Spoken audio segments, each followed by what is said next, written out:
والصلاة والسلام على سيد الأنبياء والمرسلين محمد وعلى آله وصحبه أجمعين. أما بعد، قال الله عز وجل في القرآن المجيد والفرقان الحميد: أعوذ بالله من الشيطان الرجيم، بسم الله الرحمن الرحيم.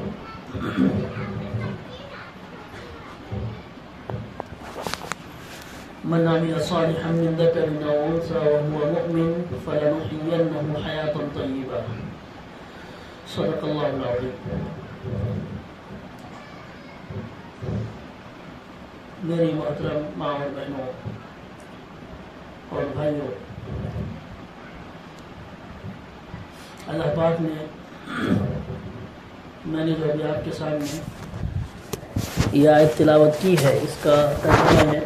اللہ فرماتے ہیں کہ جو کوئی مرد ہو یا عورت دونوں میں سے جو بھی نیک عمل کرتا ہے یا نیک عمل کرے گا تو اللہ کی نظر میں وہ مومن ہے. اور اللہ آگے فرما رہے ہیں کہ ان کے نیک عمل کرنے کی وجہ سے ہم ان کو پاکیزہ زندگی عطا فرمائیں گے.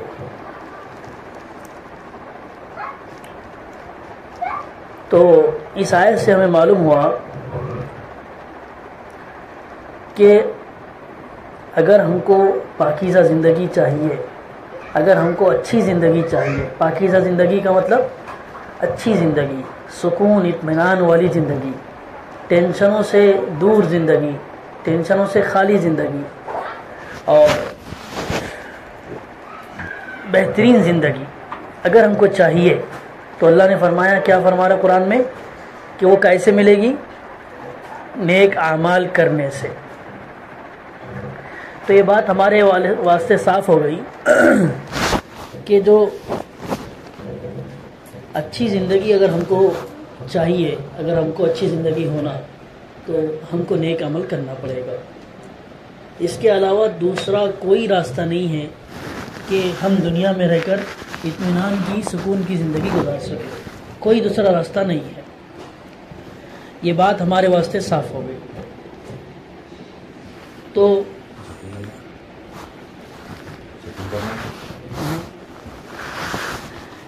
تو اب ہم کو اس آیت پر غور کرنا چاہیے کہ اللہ پاک نے سب سے پہلے تو ہمیں یہ بات ذہن میں رکھنا چاہیے، ہمیشہ غور کرنا چاہیے ہمیشہ کہ اللہ نے ہم سب کو مومن بنایا ہے، ایمان والا بنایا ہے، مسلمان اور مومن کے گھر میں پیدا فرمایا ہے.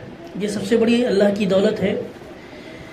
ایک انسان ہے یا مرد ہو یا عورت، اگر اس کو دنیا کی ہر چیز مل جائے اور دنیا کی دولت مل جائے، شہرت مل جائے، لوگ اس کو جاننے لگے، اس کے پاس اتنا مال ہو کہ اس کو وہ گن نہیں سکتا ہو، اور اس کے پاس طرح طرح کے کھانے ہو، یعنی دنیا کی ہر سہولت، ہر عیش آرام اس کو مل جائے، لیکن اگر اس کو ایمان نہ ملے اور بغیر ایمان کے اگر وہ اس دنیا سے چلے جائے تو اللہ کی نظر میں ایسا مومن مرد، یعنی ایسا مرد اور ایسی عورت کامیاب نہیں ہے. میں آپ کے سامنے بہت موٹی موٹی باتیں اور کھل کر ہم کو سمجھ کر یہ بات سننا ہے کہ کیا کہا جا رہا ہے. ہم کئی سالوں سے حدیثیں پڑھ رہے ہیں، سن رہے ہیں، لیکن ہم خود جانتے ہیں کہ ہماری زندگی میں تبدیلی نہیں ہے، ہماری زندگی میں بدلاؤ نہیں ہے. ہم جیسے 10 سال پہلے تھے ویسے آج بھی ہیں. جیسے 10 سال پہلے ہماری عادت تھی، ہماری طریقہ تھا، ہماری جو ہے سستی یا غفلت تھی، ویسے آج بھی ہے. لیکن ہم کو اپنا رویہ، اپنا طریقہ بدلنا پڑے گا اگر ہم کو سکون اطمینان والی زندگی چاہیے.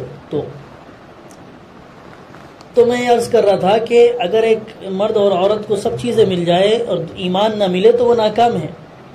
اور ایک مرد اور عورت ایسا ہے جس کو دنیا کی کوئی چیز نہ ملے. اب ایسے تو بہت کم لوگ ہوتے ہیں کہ جن کو کچھ بھی نہ ملے، ایسا نہیں ہے. پوری دنیا میں آج بھی اگر ہم دیکھیں تو غریب سے غریب انسان بھی ہے تو کھانے کے واسطے اس کے پاس کھانا ہو جاتا ہے، رہنے کے لیے اس کو جھوپڑی ہی کیوں نہ ہو اس کو رہنے کے لیے چھت مل جاتا ہے۔ ایک بات بولی جاتی ہے کہ کچھ نہ ملے، دنیا کی کوئی چیز نہ ملے، لیکن اگر اس کے پاس ایمان ہے اور ایمان کی محنت ہے اور ایمان کے بارے میں وہ سوچتا سمجھتا ہو یا سوچتی سمجھتی ہو، غور فکر کرتی ہو، اس کے مطابق زندگی گزارتی ہو، اور کچھ بھی نہیں ہے اس کے پاس دنیا کا، کچھ بھی ساز و سامان کوئی عیش کے سامان نہیں ہے، اور اگر وہ اس حالت میں مر جائے ایمان کی حالت میں، تو اللہ کی نظر میں ایسی عورت کامیاب ہے، ایسا مرد کامیاب ہے۔ تو اس بات سے کیا ہم کو معلوم ہوا کہ ہم کو اللہ نے بہت بڑا انعام فرمایا، ہم پر احسان کیا کہ اللہ نے ہم کو مومن بنا دیا، ایمان والا بنا دیا۔ کیا ہے ایمان والوں کے بارے میں قرآن میں؟ کہ جو مومن ہے، جو لوگ ایمان لائے، جنہوں نے نیک اعمال کیے، اگر اللہ نے ہم کو ایمان دے دیا، اب ہماری ایک ہی ذمہ داری ہے، خالی چھوٹا ایک کام ہے کہ ہم کو اپنے ایمان کو باقی رکھنا ہے، ایمان کو بچانا ہے۔ اب ایمان کو کیسے بچائیں گے؟ اچھا، پہلے یہ سمجھ لیتے ہیں کہ ایمان کو بچانا ہے، اور یہ مختصر سی زندگی ہے۔ اگر ہم نے ایمان کو بچا لیا، ایمان کی محنت کرتے کرتے ایمان پر مر گئے، تو ہمیشہ ہمیش کی جنت ملنے والی ہے۔ اور دوسری طرف غور کرو آپ، اللہ فرما رہے کہ جو کافر ہے، جن کو اللہ نے ایمان نہیں دیا، اگر وہ بغیر ایمان کے مر جائے تو اللہ فرماتے ہیں کہ ہمیشہ ہمیشہ کی جہنم میں ان کو ڈال دیا جائے گا، پھینک دیا جائے گا۔ اب بتاؤ خود، ہم اتنے کمزور انسان ہیں کہ ہم کو اگر جو ہے کاڑی کی ڈبی کا اور موم بتی کا اگر چرکا بھی لگتا ہے تو ہم کو برداشت نہیں ہوتا، ہم کو چھالا آ جاتا ہے۔ اتنی ہماری جلد، ہمارا جسم اتنا کمزور ہے کہ وہ دنیا کی اتنی معمولی آگ بھی سہ نہیں سکتا، اس کی تکلیف برداشت نہیں کر سکتا۔ تو اندازہ لگاؤ وہ جہنم کی آگ کے بارے میں، کہ وہ جہنم کی آگ، دنیا کی آگ جو ہے وہ جہنم کی آگ کا ایک حصہ ہے صرف، باقی 99 حصہ جو ہے جہنم میں ہے۔ تو اس کی کیسی گرمی ہوگی، کیسی اس کی تکلیف ہوگی، کیسے برداشت کریں گے ہم؟ کیا ہم نے کبھی سوچا اس تعلق سے؟ ہم کو موم بتی کا چرکا ہم کو برداشت نہیں ہوتا، تو میری ماں بہنوں ہم اندازہ لگاؤ ہم اتنے کمزور ہیں، ہم کیسے جہنم کی آگ برداشت کریں گے؟ لیکن اللہ پاک نے ہم پہ انعام فرمایا، فضل فرمایا، احسان فرمایا کہ اللہ نے ہمیں مومن بنا دیا۔ اب بس اللہ نے ہم کو ایک ذمہ داری دے دی کہ بھئی تم مومن ہو، تم کو ایمان والے گھر میں پیدا کر دیا گیا، تمہاری ایک ہی ذمہ داری ہے، تم کو کھانے سے نہیں روکا جا رہا، تم کو پینے سے نہیں روکا جا رہا، تم کو تمہاری دنیاوی عیش عشرت سے، مطلب یہ کہ تم گھومو، اس سے نہیں روکا جا رہا، تم اپنے من پسند کے کھانے کھاؤ، اس سے نہیں روکا جا رہا، بلکہ اللہ فرما رہے کہ تم سب کچھ کرو، دنیا کی ہر چیز حاصل کرو، لیکن ساتھ میں تم ہمارا بھی خیال رکھو۔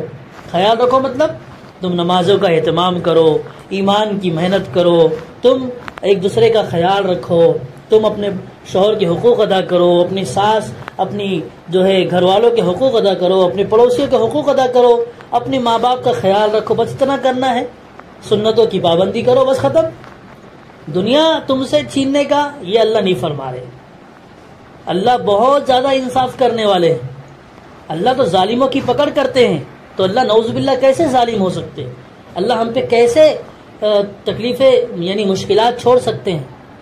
یعنی مشکلوں میں کیسے ہم کو اللہ ڈال سکتے ہیں؟ بالکل نہیں، بلکہ آپ نے سنا ہے کہ اللہ تو ماں سے زیادہ محبت فرماتے ہیں۔ ایک ماں جو اپنی بچوں سے اتنی محبت کرتی ہے کہ اپنا کھانا چھوڑ دیتی ہے۔ آپ کو زیادہ معلوم ہے، آپ مائیں ہیں اور آپ اس دور سے گزری ہیں یا گزرنے والی ہیں، آپ کو معلوم ہے کہ آپ اپنے بچوں کو نقصان پہنچنے نہیں دیتے، آپ اپنے بچوں کو تکلیف پہنچنے نہیں دیتے۔ جب آپ کا یہ حال ہے تو نبی نے فرمایا کہ اللہ تو ماں سے زیادہ محبت فرماتے ہیں، تو پھر اللہ کتنی محبت کرتے ہوں گے ہم سے؟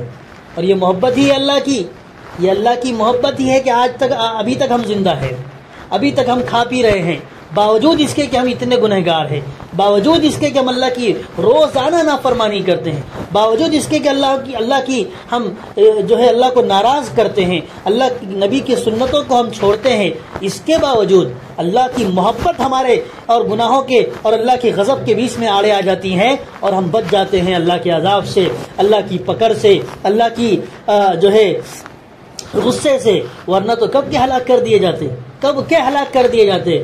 ہم خود جانتے ہیں کہ ہمارا کوئی عمل ایسا نہیں ہے، اگر خدا نخواستہ اللہ ہمیں بلا لے ابھی اور ہم کو دربار میں پیش کر دیا جائے اور ہمارا حساب کتاب شروع ہو جائے، تو کوئی نہیں کہہ سکتا ہم میں سے کہ اللہ میں کچھ تیرے واسطے لے کر آئی ہوں، تیرے واسطے لے کر آیا ہوں، کیونکہ ہمارے اعمال ہی نہیں ویسے، ہمارے پاس ویسے کام ہی نہیں ہے، ہم نے اللہ کو راضی کرنے کی کوشش ہی نہیں کی، بس فارمیلٹی چل رہی ہے، بس یہ ہے کہ چلو نماز ہے تو 2 رکعت 4 رکعت پڑھ لیے ختم، بس رمضان ہے تو قرآن کھول لیا، اور جو ہے بس جس سے محبت کرنا ہے، جس کو کھلانا ہے اس کو کھلا دیا، ہم حقوق کو نہیں دیکھتے، ہم اصل چیز کو نہیں دیکھ رہے ہیں۔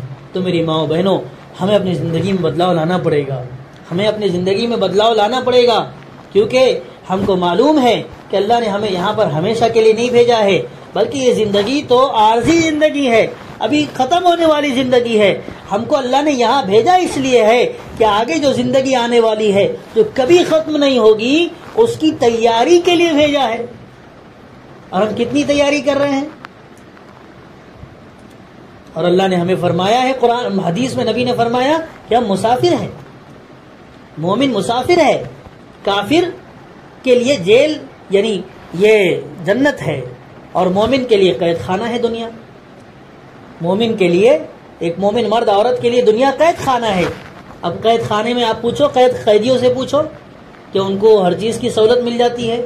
نہیں، ان کو کھانا اچھے سے نہیں ملتا، سونے کو نہیں ملتا، پنکھا ان کے واسطے نہیں ہوتا، مچھر کاٹتے ہیں، دال کا پانی ہوتا ہے، اور روٹی موٹی روٹی ہوتی ہے، کبھی ملتا بھی نہیں ہے۔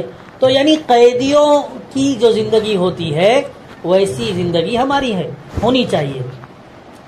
تو ہم قیدی ہیں ابھی دنیا میں، اور جو جہنم یعنی کافروں کے لیے دنیا جنت ہے۔ تو ہم کو کبھی یہ چیز نہیں ہونا چاہیے، قرآن میں اس کا بھی ذکر ہے کہ کبھی یہ ہو سکتا ہے کہ ہمارے دل میں یہ خیال آئے کسی کافر کو دیکھ کر کہ اس کے پاس گھر ہے، بنگلہ ہے، گاڑی ہے، ارے یار کاش میرے پاس بھی ہوتی، میرے شوہر کے پاس بھی ہوتی، میرے بچے کے پاس بھی ہوتی۔ تو ہم کو لالچ نہیں پیدا ہونا چاہیے۔ اللہ نے قرآن میں فرمایا لا یغرنک تقلب الذین کفروا فی البلاد متاع قلیل ثم مأواہم جہنم وبئس المہاد۔ فرمایا کہ یعنی یہ کافروں کا یہ جو تم دیکھ رہے ہو نا، ان کی موج مستی اور ان کے بنگلے، ان کی گاڑیاں اور ان کے کھانے پینے، یہ تم کو دھوکے میں نہ ڈالے، یہ تم کو دھوکے میں نہیں ڈالنا چاہیے، کیونکہ یاد رکھو یہ جو متاع قلیل، یہ جو سامان ہے دنیا کی زندگی بہت تھوڑی ہے، یہ ان کی موج، ان کی عیش، ان کے کھانے، ان کے بنگلے سب تھوڑا ہے۔ پھر اللہ فرماتے بڑی ڈرنے والی بات ہے، اللہ فرماتے ثم مأواہم جہنم، پھر آگے ان کا ٹھکانہ جہنم ہے، اور وہ خطرناک اور بہت برا ٹھکانہ ہے۔ تو ہمیں بالکل بھی خیال نہیں آنا چاہیے، اللہ نے جو ہمیں دیا اس پر قانع رہے، اس پر مطمئن رہے، جتنا دیا اللہ تیرا شکر ہے۔ مومن کا کام صرف 2 کام ہے، ایک صبر کرنا، ایک شکر کرنا، مل جائے تو شکر کرے، نہ ملے تو صبر کرے، بس تیسرا کوئی کام نہیں، کوئی واویلا نہیں، کوئی کسی سے ہاتھ پھیلانا نہیں، کسی کے سامنے دکھڑا سنانا نہیں، دکھڑا صرف اللہ کو سنانا ہے۔ اور دنیا والوں کو کیا سنائیں گے دکھڑے؟ وہ خود پریشان ہے، وہ کیا ہماری حاجت پوری کر سکتے ہیں؟ حاجت تو صرف ایک پوری کر سکتا ہے، ایک ذات پوری کر سکتی، وہ ہمارا اللہ ہے۔ تو میری ماں بہنوں، ہماری بات یہاں سے شروع ہوئی تھی کہ اللہ نے فرمایا ہے کہ من عمل صالحا من ذکر او انثى وهو مؤمن، مومن مرد یا مومن عورت، جو بھی مومن عورت نیک اعمال کر کے زندگی گزارے گی تو پھر اللہ فرما رہے ہم ان کو بہترین زندگی عطا فرمائیں گے۔ پھر ایسا بھی نہیں ہے کہ اللہ یہاں پر تکلیفیں ہی تکلیفیں دیکھنی پڑے گی، نہیں، اگر زندگی اچھی ہو جائے، اللہ کے مطابق ہو جائے، نبی کی سنتوں کے مطابق ہو جائے، تو اللہ دنیا کو بھی جنت بنا دیتے ہیں، اللہ دنیا کو بھی جنت بنا دیتے ہیں۔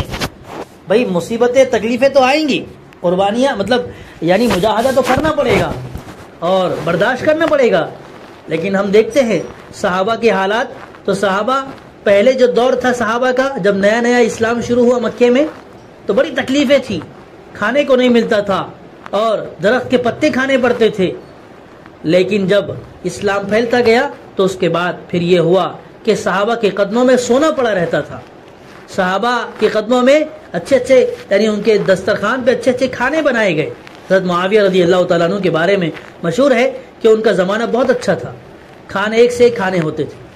تو بہرحال بات یہ ہے کہ اگر ہم کو اپنی زندگی میں برکت دیکھنا ہے، اگر ہمیں اپنے شوہروں کے مال میں برکت دیکھنا ہے، اگر ہم چاہتے ہیں کہ ہمارے گھر میں برکت پیدا ہو تو ہمیں نیک اعمال کرنا پڑے گا، کیونکہ عبادت سے اللہ برکت پیدا فرماتے ہیں. اللہ جتنی عبادت کرو گے اللہ اتنی برکت دیں گے. ہر چیز میں برکت ہوگی، کھانے میں برکت ہوگی، روزی میں برکت ہوگی، زندگی میں برکت ہوگی، سکون میں برکت ہوگی، بچوں میں برکت ہوگی، اور ہر اعتبار سے آدمی سکون کی زندگی گزارے گا. اور یہ اللہ کا وعدہ ہے، اللہ کا وعدہ ہے. اور ان اللہ لا یخلف المیعاد، اور اللہ وعدہ خلافی کبھی نہیں کرتے.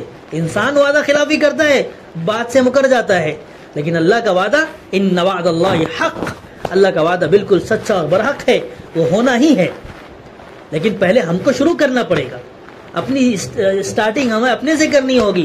کیونکہ اللہ پاک فرماتے ہیں پہلے تم طلب تو دکھاؤ، تم جستجو تو دکھاؤ، تم شروع تو کرو، اس کے بعد میری رحمت کو دیکھو کیسے تمہارے پاس آتی ہے.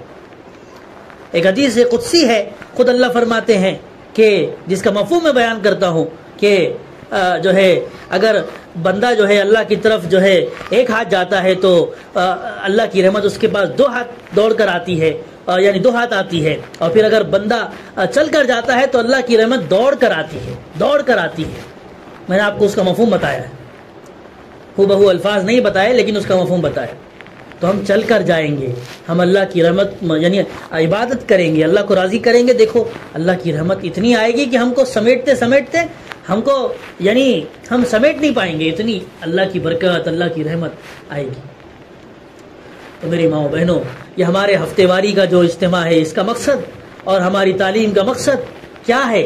یہی ہے کہ ہم اپنے اندر ایمان کو مضبوط کریں، ہم اللہ سے تعلق کو مضبوط کریں، اور ہم دنیا میں آنے کے مقصد کو سمجھیں. ہم دوسروں کی طرح، غیروں کی طرح، کافروں کی طرح، مشرکوں کی طرح ہم کھانے کے لیے اور سونے کے لیے اور صرف زندگی گزارنے کے لیے نہیں آئے، بلکہ اللہ نے ہمیں مقصد دے کر بھیجا ہے. کہ مقصد کیا ہے؟ اللہ کی عبادت کرنا، اللہ کو راضی کر کے زندگی گزارنا، اور نبی کی سنتوں کے مطابق زندگی گزارنا. اور ظاہر ہے ہم میں سے ہر ایک کو چاہیے کہ ہمارے گھر میں برکت ہو، ہمارا گھر خوشحال رہے، ہمارے بچے خوشحال رہے، ہمارا شوہر خوشحال رہے. تو اس کے لیے ہمیں اپنے سے شروعات کرنی ہوگی. ہم اپنے آپ کو عبادتوں میں ڈالیں. ہم جیسے ہی اذان کی آواز، بلکہ یہ کہا گیا ہے کہ ہر گھر میں ایک نماز کا ٹائم ٹیبل ہونا چاہیے. جیسے ہی نماز سے شروع ہو جائے ہم جو ہے مصلی پر کھڑے ہو جائیں، اور مصلی پر کھڑے ہو کر لمبی اچھی خشوع اور خضوع کے ساتھ دل بھی ہمارا نماز میں ہو اور ہاتھ پیر بھی ہمارے نماز کے اندر ہو، اللہ کے سامنے کھڑے ہو. یہ ہمارا دھیان سے ہم نماز پڑھیں. ہم کو معلوم ہے کہ ہم کتنی نمازیں پڑھتے ہیں، اور ہم کو معلوم ہے کہ ہم جو ہے کتنی اچھی نماز پڑھتے ہیں، یہ بات بھی ہم کو معلوم ہے. تو ہم کو اپنی نمازوں کی اصلاح کرنی ہوگی، نمازوں کا یعنی نمازوں کے بارے میں ہم کو سوچنا ہوگا. جیسے ہم ہر چیز سیکھتے ہیں ایسے نماز بھی سیکھنا ہے، ایمان بھی سیکھنا ہے. تو یہ چیز ہمارے لیے، اور جب ہم نماز پڑھیں گے تو فائدہ ہمارا ہی ہے، کسی اور کا نہیں ہے، ہمارا ہی فائدہ ہے. جتنی اچھی نماز ہوگی اتنے اچھے اس کے اثرات ہماری زندگی پر پیدا ہوں گے، ہمارے گھر میں آئیں گے. اور شروعات ہم کریں گے تو میری ماں و بہنوں، ہمارے اثرات ہمارے بچوں میں داخل ہوں گے. ہم دیکھتے ہیں کہ ہمارے گھروں میں آپ فجر کو اٹھتی ہیں، لیکن یہ ہے کہ آپ کے شوہر آرام کرتے ہیں، بچے آرام کرتے ہیں، تو یا پھر آپ بھی آرام کرتی ہیں. تو کیسے گھر میں دینی ماحول آئے گا؟ دینی ماحول گھر میں کیسا آئے گا؟ یہ ایسے آئے گا کہ سب سے پہلے اگر شوہر نہیں جاتے ہیں تو پھر ہماری ذمہ داری ہے کہ ہم روزانہ ہم شروع کریں آج سے کہ ہم روز فجر کو اٹھیں اور پیار محبت سے اپنے شوہر کو بھی جگا دیں، اپنے بچوں کو بھی جگا دیں. اور آپ مستقل پڑھنا شروع کریں، روزانہ آپ کا ناغہ نہ ہو.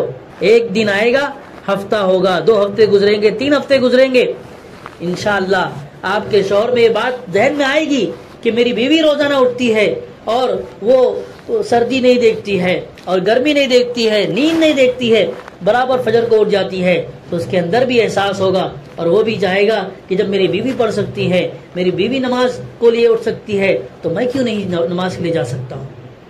بچے، پھر باپ اٹھے گا تو باپ کا دیکھا دیکھی پھر بچے بھی آنا شروع ہوں گے اور دھیرے دھیرے پھر بھائی آئیں گے، باپ آئیں گے اور پھر دھیرے دھیرے ایسا ماحول بنے گا کہ فجر میں پورا گھر نماز کے لیے اٹھے گا۔ ایسا ہم کو کرنا چاہیے، لیکن ہم دیکھتے ہیں کہ ہمارے گھر، ہمارے مسلمانوں کے گھر جا کے دیکھو، محلے دیکھو، سنسان، ایسا لگتا ہے کہ یہاں کوئی رہتا ہی نہیں ہے۔ ایسے ہمارے محلے ہوتے ہیں۔ مسجدوں میں ہم دیکھو تو 2 صف 1.5 صف ہوتی ہے، اس میں آدھے بزرگ حضرات ہوتے ہیں بس، اور باقی وہ لوگ ہوتے ہیں جو کاروبار کے لیے اٹھتے ہیں، ان کو کاروبار کے لیے اٹھنا پڑتا ہے تو نماز کے لیے چلے جاتے ہیں۔ میں بدگمانی نہیں کر رہا، لیکن اکثر و بیشتر ایسے ہی لوگ ہوتے ہیں۔ تو کتنی یعنی اس کی بات ہے یہ کہ اللہ نے ہم کو اتنا اچھا دین دیا ہے اور ہم اللہ کی مان کر نہیں چلیں گے تو پھر ہم کامیاب کیسے ہوں گے؟ اور ایسے ایسے لوگ گزرے ہیں اس دنیا میں، عورتیں، مرد تو بہت اللہ والے گزرے ہیں، عورتیں بھی اللہ والی گزری ہیں کہ جنہوں نے بتایا ہے کہ ایک عورت بھی اللہ والی بن کر زندگی گزار سکتی ہے، ایک عورت بھی اللہ کی محبوب بن کر زندگی گزار سکتی ہے اور اللہ کا قرب حاصل کر سکتی ہے۔ رابعہ بصریہ رحمۃ اللہ علیہ، آپ نے نام سنا ہوگا، نہیں تو پھر میں ان کا تذکرہ کرتا ہوں کہ رابعہ بصریہ رحمۃ اللہ علیہ یہ بڑی اللہ والی گزری ہیں۔ ان کے کتابوں میں واقعات موجود ہیں، ان کے بارے میں آتا ہے کہ دیکھنے کے اعتبار سے بہت کالی کلوٹی تھی، بانجھ تھی، اولاد نہیں تھی، بے اولاد تھی، کوئی حسن نہیں تھا، لیکن اللہ کا اتنا ڈر، اللہ سے اتنی محبت کہ اپنے شوہر کو جب حاجت ہوتی تھی روزانہ رات میں غسل کرتی تھی، روزانہ، اور شوہر سے آ کے معلوم کرتی تھی، پوچھتی تھی کیا آپ کو میری ضرورت ہے؟ اگر شوہر کہتے مجھے ضرورت نہیں ہے تو وہ اپنے کمرے میں جاتی تھی اور مصلی بچھا دیتی تھی اور فجر تک نماز پڑھتی تھی، فجر کی اذان تک نماز پڑھتی تھی، اللہ کے سامنے گڑ گڑاتی تھی، اللہ سے مانگتی تھی، اللہ سے روتی تھی۔ یہ رابعہ بصریہ رحمۃ اللہ علیہ۔ پھر جب ان کا انتقال ہوا تو انتقال کے بعد انہوں نے وصیت بھی کی کہ میرا انتقال ہو جائے تو کسی کو بھی نہیں بلانا، کہ ہو سکتا ہے کہ اس میں مجھے کوئی غیر محرم دیکھ لے اور مجھے گناہ ہو۔ تو ان کی لاش کو بھی انہوں نے دیکھنا گوارا نہیں کیا کسی کو۔ تو 2-4 لوگ تھے رات میں، رشتہ داری تھے، ان سے کہہ دیا تھا، اور ایک باندھی تھی، تو ان کی تدفین ہو گئی۔ اب جب ان کو دفن کر دیا گیا، فرشتے آ گئے سوالات پوچھنے کے واسطے۔ ظاہر ہے 3 سوال ہر ایک سے ہونا ہے، مجھ سے، آپ سے، اور ہر مرد عورت سے 3 سوال ہوتے ہیں۔ سب سے پہلا سوال ہوتا ہے من ربک، بتا تیرا رب کون، من نبیک، تمہارا نبی کون، اور ما دینک، تمہارا دین کیا، مطلب تمہارا رب کون ہے، تم کس نبی کی پیروی کر کے آئے ہو زندگی میں، اور تم کس دین پر چل کے آئے ہو۔ دنیا میں بہت سارے دھرم ہیں، بہت سارے مذہب ہیں، اس میں ایک مذہب اسلام بھی ہے۔ تو ظاہر ہے جو شخص، جو عورت، جو مرد اسلام کے مطابق اللہ کو مان کر زندگی گزارے گی تو وہ فوراً جواب دے دے گی ربی اللہ، میرا رب اللہ ہے، فوراً جواب دے دے گی۔ اور نبی کی سنتوں کو، نبی کی باتوں کو مان کر زندگی گزاری ہوگی تو فوراً کہے گی نبی محمد صلی اللہ علیہ وسلم، کہ میرے نبی کا نام محمد ہے۔ اور اسلام کے مطابق زندگی گزاری ہوگی تو کہے گی کہ دینی الاسلام، میرا دین اسلام تھا، میں اسلام کے مطابق عمل کر کے آئی ہوں۔ جب کوئی یہ 3 جواب دے دے گا تو اس کے لیے پھر قبر اتنی چوڑی ہو جائے گی جہاں تک اس کی نظر پہنچے گی، اتنی کشادہ وسیع کر دی جائے گی، جنت کی کھڑکی کھول دی جائے گی اور وہ جنت کی ہوائیں اس کو ملنا شروع ہو جائے گی۔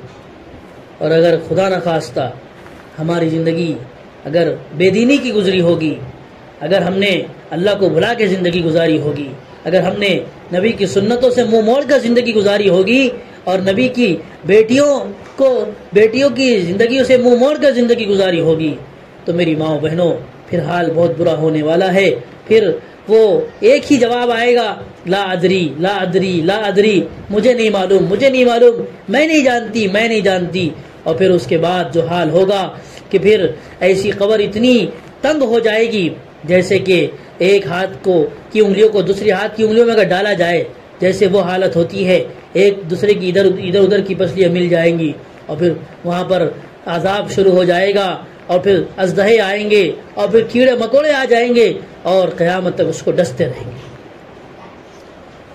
تو میری ماں بہنوں، یہ ہونے والا ہے، قبر کی گھاٹی سے گزرنا ہے، اور موت کے بعد سب سے پہلی گھاٹی جہنم تو بہت دور ہے، جہنم تو قیامت کے بعد جب حشر کا میدان قائم ہوگا، حساب کتاب ہوگا، اس کے بعد جہنم ہے، لیکن اس سے پہلے ایک بڑی جہنم ہمارے واسطے ہے، تیار ہے، وہ قبر ہے، قبر کی گھاٹی۔ حضرت عثمان بن عفان رضی اللہ تعالیٰ عنہ کا حال یہ تھا کہ وہ قبر کے پاس آتے تھے، بہت روتے تھے، کہتے تھے کہ قبر کی گھاٹی میں جو سب سے پہلے جو قبر کی گھاٹی کو پار کر لیا، اس کی ساری گھاٹیاں، سارے مرحلے اس کے پار ہو جائیں گے، اور جس نے قبر کی گھاٹی میں پھنس گیا، قبر کے امتحان میں پھنس گیا یا پھنس گئی، تو پھر آگے کی ساری امتحانات اس کے لیے مشکل ہو جائیں گے۔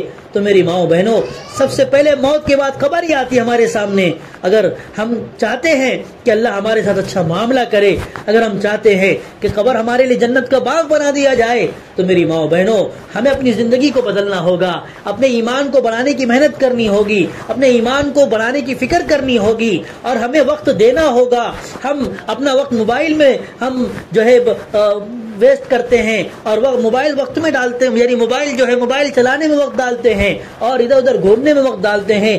آپس میں ہم 4 لوگ بیٹھ کے ہم اس کی غیبت کرتی ہیں، اور ہم اس کی باتیں کرتے ہیں، کہ ایران توران کی باتیں کرتے ہیں، نہ جس سے دین کا فائدہ ہوتا ہے نہ دنیا کا فائدہ ہوتا ہے۔ میری ماؤں بہنوں، ہمیں کرنا ہوگا، ہمیں اپنے ایمان کی فکر کرنی ہوگی، ہمیں جو ہے اس بات کی فکر کرنی ہوگی کہ ہم اپنے اللہ کو منا کر زندگی گزارے، اور اللہ کی رضامندی کے ساتھ ہم زندگی گزارے، اور ہمیں قرآن پڑھنے پر محنت کرنی ہوگی، قرآن سیکھنے پر محنت کرنی ہوگی، کیونکہ کل قرآن کریم اللہ کے سامنے جواب کہے گا کہ اللہ، یہ وہ لوگ تھے جنہوں نے مجھے چھوڑ کر زندگی گزاری تھی، تو اللہ پاک پھر اس کے خلاف فیصلہ ہو جائے گا، اور اس کو اللہ سزا دیں گے۔ تو میری ماؤں بہنوں، ہمیں قرآن پڑھنا ہوگا۔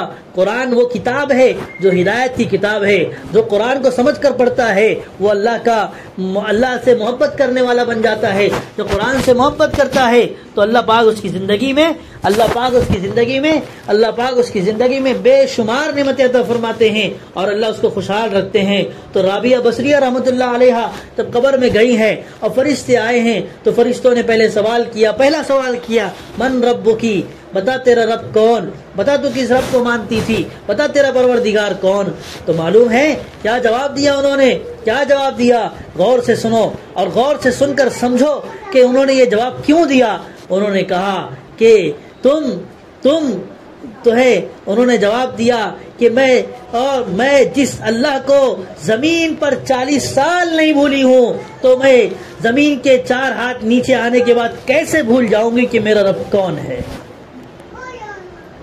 40 سال اللہ کی عبادت کی ہوں، تو میں 4 ہاتھ زمین کے نیچے آنے کے بعد کیسے بھول سکتی ہوں۔ یہ سننا تھا کہ فرشتے واپس چلے جاتے ہیں اور کہتے ہیں کہ بڑی اللہ والی معلوم ہوتی ہے۔ 40 سال انہوں نے اللہ کو نہیں بھولا۔ کیا ہم یہ نہیں کر سکتے؟ کیا وہی کر سکتی تھی؟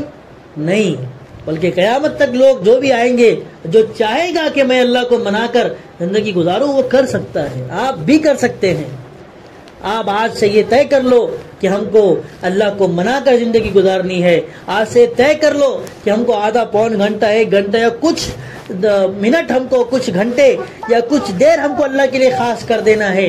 ہم کو تہجد کا اہتمام کرنا ہے، ہمیں اللہ کے سامنے رونا گڑ گڑانا ہے۔ اللہ، ہم تیری بندیاں ہیں، اللہ میں تیری بندی ہوں، اللہ مجھے معاف کر دے، اللہ مجھے ایسا بنا دے کہ میری کوکھ سے کوئی شیطان اور کوئی شیطانی کام کرنے والا نہ پیدا ہو، بلکہ اللہ والے پیدا ہو۔ اور جتنے یہ جو اللہ والے گزرے ہیں، ان اللہ والوں کی تربیت میں باپ کے ہاتھ کم ہے، ماں کا ہاتھ زیادہ ہے۔ حضرت خواجہ معین الدین چشتی رحمۃ اللہ علیہ اجمیر والے جو ہمارے اللہ والے ہیں، ایسے خواجہ قطب الدین بختیار کاکی رحمۃ اللہ علیہ، یہ جتنے اللہ والے، بابا فرید الدین گنج شکر رحمۃ اللہ علیہ، پھر آج کے دور کے علماء اللہ والے، مولانا علی میاں ندوی رحمۃ اللہ علیہ، مولانا عمر صاحب پالن پوری رحمۃ اللہ علیہ، اسی طریقے سے اور بھی بہت سارے اللہ والے ہیں، ان سب کی تربیت میں باپ کا نہیں، زیادہ تر ماں کا ہاتھ ہے۔ ماں نے تربیت کی ہے۔ حضرت مولانا علی میاں ندوی رحمۃ اللہ علیہ کے بارے میں بڑے اللہ والے گزرے ہیں، وہ فرماتے ہیں کہ میں جب رات میں اٹھتا تھا تو دیکھتا تھا کہ رات میں میرے گھر میں رونے کی آواز آ رہی ہے، تو میں جب اٹھ کر گیا دیکھا تو میری دو مسلح بچھے ہوئے ہیں، ایک مسلح پر ایک جانماز پر میری بہن ہے وہ رو رہی ہے، ایک جانماز پر میری ماں ہے وہ رو رہی ہے، تو میں سمجھا کہ ہو سکتا میرے ابو نے ان کو مارا ہو یا کسی تکلیف کی وجہ سے رو رہی ہے، لیکن بعد میں پتہ چلا کہ یہ اللہ کی محبت میں رو رہی تھی، یہ اللہ کے عشق میں رو رہی تھی۔ تو میرے ماؤں بہنوں، جب ایسی مائیں ہوں گی تو پھر ویسے بچے بھی اللہ پیدا کرے گا، ویسے اللہ والے پیدا کرے گا کہ وہ ایک نہیں ہزاروں کی ہدایت کا ذریعہ اور سبب بنیں گے۔ پھر ان تمہارے ایک بچے کی وجہ سے اللہ 10 لوگوں کو اور 10,000 اور 10 لاکھ لوگوں کو اللہ ہدایت دے گا، اور وہ تمام لوگ جو ہدایت پائیں گے ان سب کا ثواب سب سے پہلے آپ کو ملے گا، کیونکہ آپ کے ذریعے آپ کا بچہ اچھا بنا ہے، اللہ والا بنا ہے۔ تو میری ماؤں بہنوں، باتیں تو بہت ہے لیکن ہم نے سنا بھی بہت ہے اور سنتے آ رہے کئی سالوں سے، ہم کو یہاں سے ارادہ کرنا ہے۔ آج کے حالات بہت خراب ہے، آخر میں اپنی بات ختم کروں گا۔ آج کے حالات بہت خراب ہیں، آج ایمان بچانا مشکل ہو گیا ہے، اس لیے ابھی زیادہ ذمہ داری ماؤں کی ہے کہ ماں یہ پہلا مدرسہ ہوتا ہے بچوں کا، ماں کی گود بچوں کا پہلا مدرسہ ہوتا ہے۔ اگر آپ میری ماں بہنوں، اگر آپ ہی شروع سے تعلیم دیں گی، بچوں کو اللہ سکھائیں گی، اللہ کون ہے بتائیں گی، نبی کا تعارف کرائیں گی، دین کیا ہے بتائیں گی، تو پھر ہمارے یہ جو نوجوان نسل ہے وہ برباد نہیں ہوگی۔ ہماری نوجوان بچیاں غیروں کے ساتھ نہیں بھاگیں گی، اور ہمارے نوجوان بچے یہ جو ہے عیاشی میں مبتلا نہیں ہوں گے۔ یہ سب کا سب یہ جو خرابی ہے، یہ خرابی ہماری اپنی ہے۔ ہم نے اپنے بچوں کی تربیت پہ دھیان نہیں دیا، اور ہمارے ایک جملہ مشہور ہے ہماری گھروں میں کہ ابھی تو بچے ہیں۔ میری ماں بہنوں، یہ باپ بھی بولتے ہیں، ماں بھی بولتی ہے، اور گھر کے بڑے بوڑھے بھی بولتے ہیں، ارے بچہ ہے کیوں مار رہی اس کو، ارے بچہ ہے کیوں مار رہا اس کو، کرن دے، کچھ نہیں کیا اس نے۔ دادی بولتی ادھر سے بیٹھ کے، دادا بولتے ہیں ادھر سے، باپ بولتا ہے، ماں بولتی ہے۔ تو میری ماں بہنوں، یہ ایک لفظ یہ بربادی تک لے کے چلے جاتا ہے، ہلاکت کے تک لے کے جاتا ہے۔ پھر وہی ماں باپ جو لاڑ پیار سے بچے بولتے تھے، پھر جب بوڑھے ہو جاتے ہیں تو روتے ہیں، اور پھر افسوس ہوتا ہے کہ کاش ہم اپنے بچوں کی تربیت کرتے۔ تو آج یہ بچے ہمیں اکیلا نہیں چھوڑتے، شادی ہو گئی، بچے نے اپنی بیوی کو لے کر الگ کر لیا، بوڑھے ماں باپ کی فکر نہیں ہے۔ کیوں فکر نہیں ہے؟ اس لیے کہ آپ کی غلطی ہے، آپ نے اپنے بچوں کو وہ تربیت نہیں دی، آپ نے بچوں کو اسلام نہیں سکھایا، آپ نے اپنے بچوں کو دین نہیں سکھایا۔ اگر دین سکھاتا تو آپ کے دکھ سکھ میں کام آتے۔ تو میری ماں بہنوں، آج کے حالات بہت خراب ہیں، اس لیے ابھی بھی وقت ہے ہمارے پاس کہ ہم اپنی بچیوں کی تربیت کریں، اپنی بچیوں کو سکھائے کہ دین کیا ہے، اپنے بچوں کو بتائے کہ محرم غیر محرم کون ہے، اپنے بچوں کو بتائے کہ اسکول میں کیا کرنا ہے، صرف پڑھائی کرنا ہے، اس کے بعد اس کے علاوہ کوئی کام تم کو نہیں کرنا۔ اپنے بچوں کو بتائیں کہ بیٹے اچھے بچوں سے تم دوستی رکھو، اچھی بچیوں سے دوستی رکھو، دوست اچھے بناؤ، صحبت صالح ترا صالح کنت، صحبت طالع ترا طالع کنت۔ اچھی صحبت ہوگی تو اچھے بنیں گے، بری صحبت ہوگی تو برے بنیں گے۔ تو یہ ماں باپ کی ذمہ داری ہے، اور سب سے پہلے میں تو کہتا ہوں یہ ماں کی ذمہ داری ہے۔ اگر ایک ماں آپ میں سے کوئی اگر یہ تہیہ کر لے، ارادہ کر لے کہ میں دینی اعتبار سے اپنے بچوں کی تربیت کرے گی، تو آپ کے بچوں کو اللہ والا بننے سے کوئی نہیں روک سکتا، آپ کی بچیوں کو اللہ والیہ بننے سے کوئی نہیں روک سکتا، دنیا کی کوئی طاقت نہیں روک سکتی۔ یہ اللہ والے کیسے بنے میں نے بتایا ابھی. خواجہ معین الدین چشتی رحمۃ اللہ علیہ, مولانا علی ندوی رحمۃ اللہ علیہ کیسے بنے؟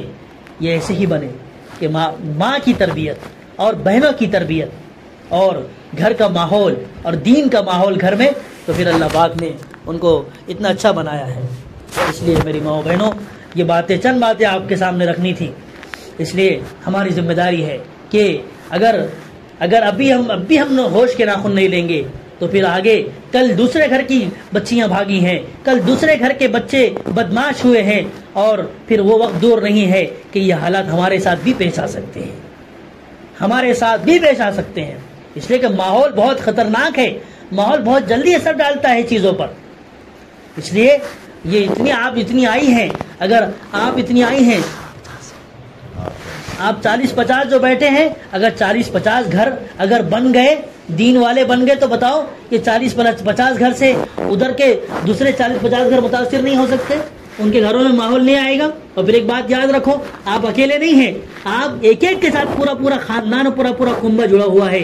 اگر ابھی آپ نے تہیہ کر لیا کہ ہم دین والا ماحول اپنے گھر میں بنائیں گے, نماز پڑھیں گے, بچوں کو سدھاریں گے, قرآن کی تلاوت کریں گے, نماز قضا نہیں کریں گے, آپ کا دیکھا دیکھی آپ کی جو ہے نند آپ کو دیکھے گی, آپ کی بہن آپ کو دیکھے گی, آپ کا بھائی آپ کو دیکھے گا, آپ کی جو ہے رشتہ دار آپ کو دیکھیں گے, تو وہ اپنے گھر میں جا کر پھر اس کو بنائیں گے, ویسا کرنے کی کوشش کریں گے.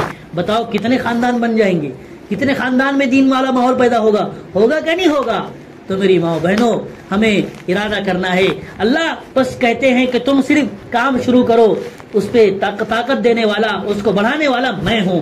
اس لیے ہماری ذمہ داری ہے کہ ہم اپنے گھر میں دینی ماحول بنائیں, اور اپنے آپ کو, اپنے شوہر کو, اپنے گھر والوں کو دین پر چلنے کی جو ہے ماحول بنائیں. اور ایمان کی محنت ہم موت تک کرنے کے لیے ہم جو ہے یہ ارادہ کریں, اور ایمان کی محنت کے ساتھ ساتھ اپنی زندگی گزارنے کی ہم یہ عادت ڈالنے کی ایک فکر بنائیں, ایک کوشش کریں, تو انشاءاللہ ہمارے گھر سے پھر ہمارے گھر میں نور آئے گا, اللہ کی رحمت آئے گی, برکت آئے گی, اور خوشحال اللہ زندگی عطا فرمائے گا. اور جو شروع میں جو آیت ہم نے پڑھی تھی, اللہ نے فرمایا ہے تم میں سے مرد ہو یا عورت جو بھی نیک اعمال کے ساتھ زندگی گزارے گا, عبادتوں کے ساتھ زندگی گزارے گا, اللہ فرما رہے ہیں کہ ہم اس کو سکون, اطمینان والی, چین والی زندگی عطا فرمائیں گے. یہاں بھی سکون ملے گا, اور اللہ آخرت میں بھی اللہ ہمیں قبر کے عذاب سے بچائے گا, قبر کی سختیوں سے بچائے گا, سوالات آسان کر دے گا, اور پھر آخر میں اللہ ہمیں جنت عطا فرمائے گا. تو انشاءاللہ کون اس کے لیے یہ جو ہم ماحول بنانے کے لیے تیار ہے, اس کے لیے پھر ارادہ کرنا ہوگا. ہمیں اللہ کے راستے کی محنت کرنی ہوگی. اللہ کے راستے کی محنت میں جائیں گے تو وہاں ہمیں دین والا ماحول ملے گا. ظاہر ہے ہمارے گھروں پہ ماحول نہیں ہوتا ہے, تو ہم کو دین سیکھنے کے لیے ہم کو نکلنا ہوگا, دین سیکھنے کے لیے ہم کو جو ہے اللہ کے راستے میں جانا ہوگا. تو کون انشاءاللہ تیار ہے, وہ اپنے نام اگلے جمعے سے انشاءاللہ جماعت جا رہی ہیں. تو جو ہماری بہنیں ہیں نام لکھنے والی, وہ کھڑی ہو جائے اور نام لکھ لیں.